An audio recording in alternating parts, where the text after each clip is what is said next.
I'm Kemi Olunloyo in Lagos, Nigeria. It's the 29th of September 2021.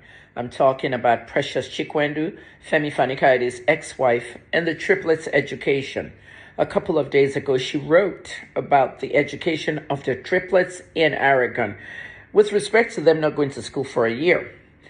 She thanked him for having them finally go to school and then questioned the fact that other students and parents might be asking, where's their mom? Guys, it's about time that somebody tells you the truth about the story.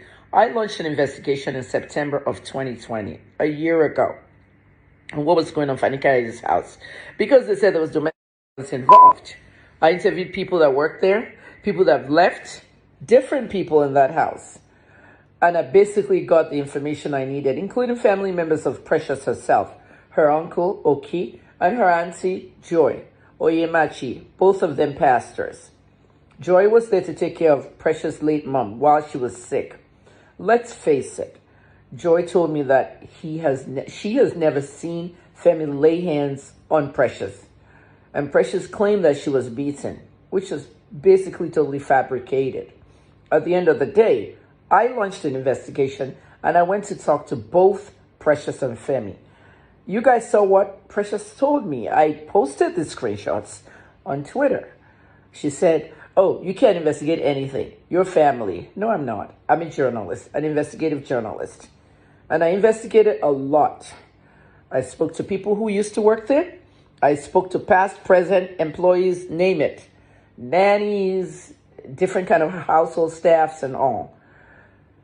Precious was many of her staff told me she was, and many left because of their. One staff member told me that if something goes wrong in that house, she punishes them by just sending them outside in the sun to stand there like a mere primary school student. I'm a little shocked. I put these videos on Facebook, Instagram, and Twitter. You guys can see it on my YouTube Kemi Olunloyo TV. It's there. But many of you refuse to watch those videos. Instead, you prefer to read all the garbage she's writing on social media. She prefers to take all her stuff to social media. Precious has full access to her children. She's allowed to come to the house and visit her children. She has not made that effort for 1 year. She gives the world an impression that they took the children from her and they're barring her from seeing the children. That's not true. The courts gave her supervised visitation. She needs to go visit her children. Nothing has moved in that house. An entire wall in their living room is filled with her pictures. Femi did not move pictures or take anything down. Psychologically, it can affect those children. They might think their mother is something. Nothing has moved. Everything's the same. I stood in the kitchen with the staff. When I went to Abuja, I made a surprise visit to his house. I wanted to meet Femi after 38 years, and it turned out to be the baby's birthday the next day. So I went to the house, went to the party. You saw everything. Precious did not come. Christmas, she did not come. She has ignored her children, but given the world this impression that Femi has taken her children and not given her access. That is not true. Even that judge is watching.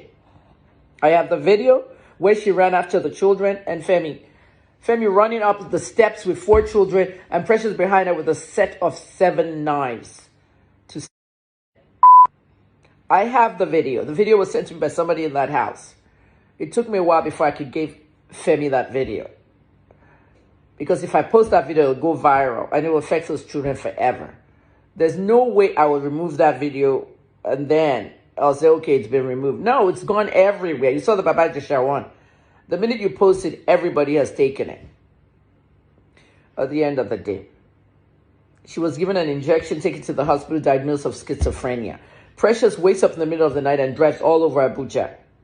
One night she was caught in bed with a married naval officer. You guys have seen my investigation on that. Even though her auntie, the pastor, Joy Oyemachi, says there's nothing wrong with her, that she knows what she's doing. But she was diagnosed of schizophrenia. She was given medication. And she begged to go home and come back to clinic as an outpatient. But she never came back to clinic and she never took her medicines. Precious is seen in private parties, orgies, men have women have everybody doing all this stuff. Partying in Dubai in very dark places. Partying in Abuja all over with big men. And this Lagos. She's always in Lagos. But she has not gone to see her children. Precious filed some court documents against Fani-Kayode. Guess what? The documents were forged. Many things were forged in there. I think 2 or 3 people helped her with that forgery. One of them is at large. The police arrested some. She was invited. The one at large is Emmanuel. Well, guess what? Emmanuel has never even been at large. She harbored him. You harbored a criminal, huh? Precious planned all this stuff. Emmanuel, the master forger, was staying with Precious. She told him, this is the safest place you can be. Nobody's going to come looking for you. Well, something went wrong. Emmanuel stole. Stole dollars, stole jewelry, and everything went haywire. Precious went to the police to report Emmanuel, somebody she was harboring, a criminal. She forgot about that part. When Emmanuel was arrested for the dollars and the jewelry and even 3 underwear, panties, Precious pants, the guy stole 3 of them. What do they do with pants? They're going to use it for money rituals. At the end of the day, the guy told the police, okay, so I'm wanted. Here I am. This woman has been hiding me. They now invited Precious. She's supposed to go to the police department. There's a lot going on in her life that you guys don't know, but she's busy posting on social media, oh, that her children haven't gone to school. Those children were homeschooled because of the COVID thing last year. Femi spent millions of naira on homeschool teachers, private teachers, to educate the children. Millions. And then he travels all over the place. She's allowed to come visit them. She has not made that effort. The only time she's not allowed to come to the house is when Femi is not there, when he's traveled. Now, at the end of the day, supervised visitation, it's your house. You can go around, blah, blah, blah, you know, but she wouldn't go there. That's what I'm telling you. Emmanuel's case with the police now, with Precious pants, all these different things. She wouldn't post that, but that's going on. She harbored a criminal that helped her forge documents in court and defamed Femi in the process. I don't work for Femi. I'm an investigative journalist. Femi happens to be my friend and childhood buddy. At the end of the day, I must tell the truth. Nobody can tell me how to do my job. You can't investigate this. Your family. That's Precious. The truth must come out. Femi is busy with repairing Nigeria. We need people who are going to repair this country. And if it means that Femi has to travel to several governors, build bridges, join Buhari's government, whatnot, or APC, whatever, we need Nigeria fixed. Precious, you're a distraction. You need to stop. You need to focus. You need to go and see your children. At the end of the day, what I want to say is that we're all learning from this. Don't be brainwashed.